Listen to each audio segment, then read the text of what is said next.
आप देखिए कि इससे पहले ईरान ने जो हमला किया है, बिन गुरियन एयरपोर्ट पूरी तरह से तल अवीव में तबाह बर्बाद हो गया है। बिन गुरियन एयरपोर्ट का नामो निशान एक तरह से ईरान ने खत्म कर दिया है और पूरे इजराइल में हाहाकार मचा हुआ है। हैफा शहर जो बहुत इंपॉर्टेंट माना जाता है, जहां पर इजराइल की रिफाइनरी है, यहां पर भी लगातार ईरान की तरफ से हमले किए जा रहे हैं। हैफा में ऑयल रिफाइनरी और सनती इलाकों को ईरान ने निशाना बनाया है। बहुत बड़े पैमाने पर यहां पर इंफ्रास्ट्रक्चर और तेल की जो तंसीबात है उनको निशाना बनाया गया है। बड़े पैमाने पर यहां पर जानी नुकसान भी एक तरह से हुआ है। तो हैफा इजराइल का बहुत इंपॉर्टेंट शहर माना जाता है, जिसे सनती शहर भी कहा जा सकता है, कारोबारी शहर है। यहां पर भी ईरान ने बड़े पैमाने पर अभी तक एक तरह से हमले किए हैं। यरूशलेम की अगर बात कर ले तो बराह रास्त बड़े धमाके यहां पर हुए हैं। यरूशलेम से जो बड़ी खबर आ रही है कि कैसेट जो कि पार्लियामेंट है इजराइल की, यहां पर भी यरूशलेम में इजराइल के पार्लियामेंट के करीब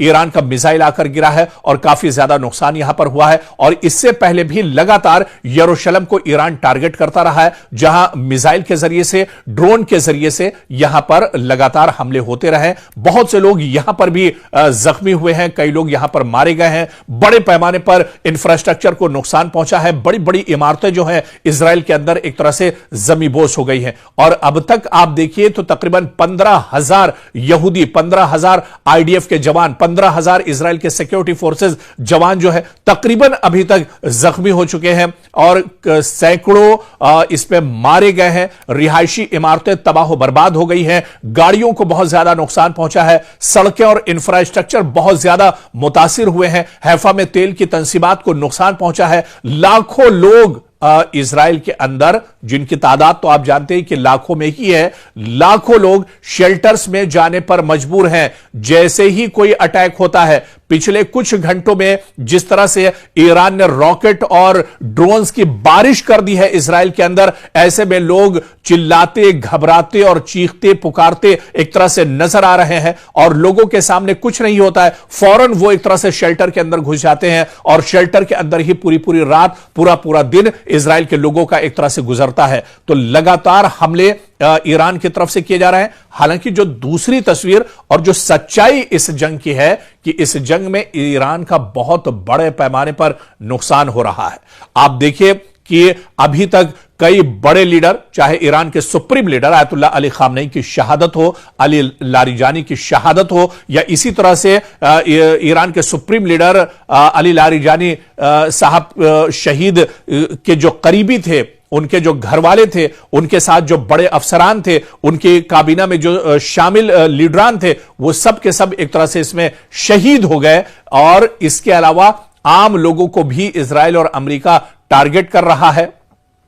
बहुत से लोग ईरान के अंदर इजराइल और अमेरिका के हमलों में मारे गए हैं। जख्मियों की तादाद बहुत ज्यादा है। वह पूरे के पूरे इलाके एक तरह से तबाह बर्बाद हो गए हैं। लेकिन यह ईरान के अवाम का सब्र है, ईरान के अवाम का एक तरह से उनकी ताकत, उनका इत्तेहाद एक तरह से है कि वो इतनी बड़ी ताकत के सामने, सुपर पावर के सामने एक तरह से डटे हुए हैं। बल्कि सुपर पावर को एक तरह से नाको चने चबाने पर मजबूर कर दिया है ईरान ने। और आज भी आप देखिए कि आईआरजीसी जो कि पासदाराने इनकलाब है, रिवॉल्यूशनरी गार्ड है ईरान के, उन्होंने कहा है कि वो अब पीछे हटने वाले नहीं है। अब ये आर पार की लड़ाई है और ये जंग जब भी रुकेगी जब एक तरह से ईरान चाहेगा। आप देखिए कि जब जंग रुकने की बात होती है तो पहले ही ईरान ने क्लियर कर दिया है। ईरान ने अपने दरअसल कई नुकाती जो एक पूरा मुजव्वजा जो शराइत है इनकी, वो एक तरह से इजराइल और अमेरिका के सामने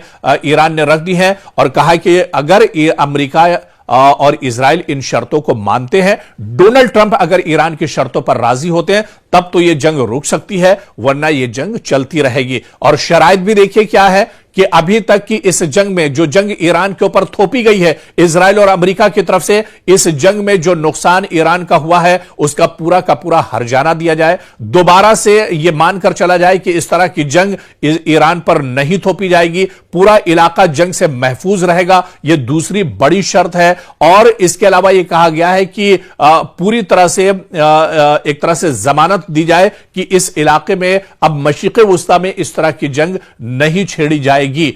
तो कहीं ना कहीं जो शर्तें ईरान की तरफ से लगाई गई हैं वो बहुत बड़ी शर्त है। इसमें एक शर्त यह भी है कि जो पाबंदियां ईरान के ऊपर लगाई गई हैं, जिस तरह से ईरान को असलहा, गोला बारूद या कारोबारी तौर से एक तरह से पाबंदी लगाकर रखी गई है, 20-25 साल से ये पाबंदियां लगातार ईरान झेलता आ रहा है। ऐसे में ये पाबंदियां भी एक तरह से हटाई जाएं, यानी ईरान का ये कहना है कि जब ये पाबंदियां हटाई जाएंगी, ये तमाम शर्तें एक तरह से मानी जाएंगी, उसके बाद ही ये जंग एक तरह से रुक सकती है। और आप देखिए कि एक तरफ इजराइल और अमेरिका के जो बयानात हैं, डोनाल्ड ट्रंप और नेतन्याहू के जो बयानात हैं, उन पर दरअसल भरोसा नहीं किया जा सकता है, क्योंकि एक तरफ डोनाल्ड ट्रंप जंग रोकने की बात करते हैं, बातचीत की बात करते हैं, और दूसरी तरफ उनके हमले लगातार जारी रहते हैं। एक तरफ अमेरिका बात करने की बात करता है, लेकिन इजराइल के हमले लगातार तेहरान पर जारी हैं, ईरान के दूसरे शहरों में लगातार हमले जारी हैं। इसलिए अब ईरान समझ चुका है कि बातचीत में कुछ नहीं रखा है।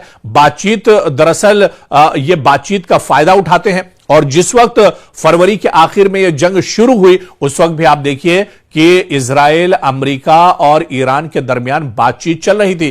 कई मुल्क दरअसल चाहते थे कि मशरिक़ वस्ता में जंग न छिड़े और बातचीत से मसला हल हो जाए, लेकिन एक तरफ बातचीत चल रही थी और दूसरी तरफ अमेरिका और इजराइल ने मुश्तरका तौर पर तेहरान पर हमला कर दिया था। तो ऐसे में अब तेहरान, ईरान ये समझ चुके हैं कि बातचीत दरअसल एक बहाना है, और अब बातचीत से इसमें कुछ नहीं होने वाला है। अगर इसी तरह से बातचीत होती रहेगी तो अमेरिका और इजराइल इसी तरह से नापाक हमले ईरान पर करते रहेंगे। इसी वजह से अब IRGC की बात करें, रिवॉल्यूशनरी गार्ड्स की बात करें, ईरान की लीडरशिप की बात करें, जो लगातार एक तरह से खत्म हो रही है, लेकिन फिर भी ईरान इस जंग में एक तरह से डटा हुआ है। एक लीडर को शहीद किया जाता है, दूसरा लीडर खड़ा हो जाता है, एक कमांडर को शहीद किया जाता है, दूसरा कमांडर मैदान में निकल कर आ जाता है। तो लगातार ईरान एक बड़ी एक मैकेनिज्म के साथ, एक बड़े रोड मैप के साथ, एक बहुत बड़े मंसूबे के साथ इस जंग में दरअसल कूदा है, और यही दरअसल ईरान की सबसे बड़ी ताकत इस जंग में मानी जा रही है, और इसी वजह से ईरान इस जंग में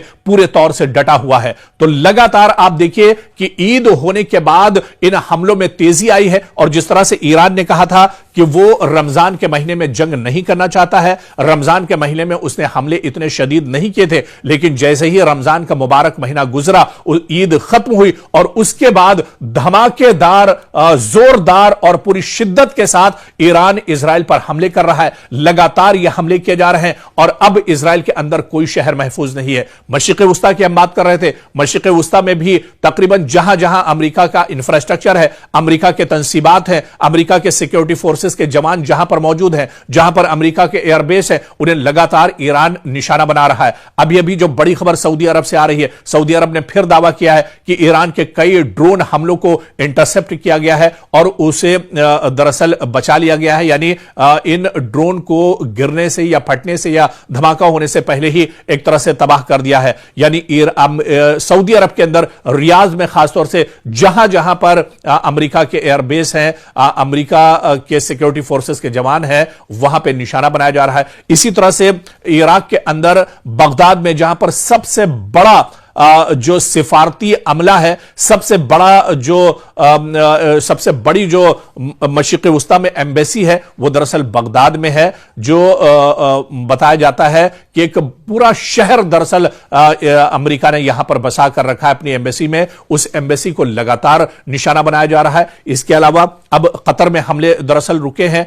कतर में ईरान हमले नहीं कर रहा है, क्योंकि कतर की गवर्नमेंट से कुछ ईरान की शायद डील हुई है, इस वजह से अब यहां पर हमले नहीं हो रहे। लेकिन ईरान ने यह साफ कर दिया है कि मशरिक़ वस्ता में जहां जहां अमेरिका का इंफ्रास्ट्रक्चर है, उसे तबाह बर्बाद करने के बाद ही वह हमले एक तरह से रोकेगा। और मशरिक़ वस्ता में अब आप देख लीजिए, मिडिल ईस्ट में जहां जहां अमेरिका के एयरबेस थे, वो तकरीबन एयरबेस अब खत्म हो चुके हैं। इसके बाद आप अबना हुर्मुज पर आ जाइए। अबना हुर्मुज को लेकर डोनाल्ड ट्रंप कह रहे हैं कि अबना हुर्मुज को फौरन ईरान को खोलना चाहिए। दूसरी तरफ ईरान का कहना है कि हमने अबना हुर्मुज बंद कहां किया है, अबना हुर्मुज खुला हुआ है, लेकिन सिर्फ हमारे दुश्मनों के लिए बंद है, यानी इजराइल और अमेरिका या इनके जो साथी हैं, इनके जो अलायंस ममालिक हैं, उनके लिए दरअसल अबना हुर्मुज बंद है, बल्कि पूरी दुनिया के लिए अबना हुर्मुज खुला हुआ है। भारत चाहे तो अपने तेल कंटेनर अपना हुर्मुज से ला सकता है, पाकिस्तान ला सकता है, दूसरे और जो ममालिक हैं वो एक तरह से ला सकते हैं,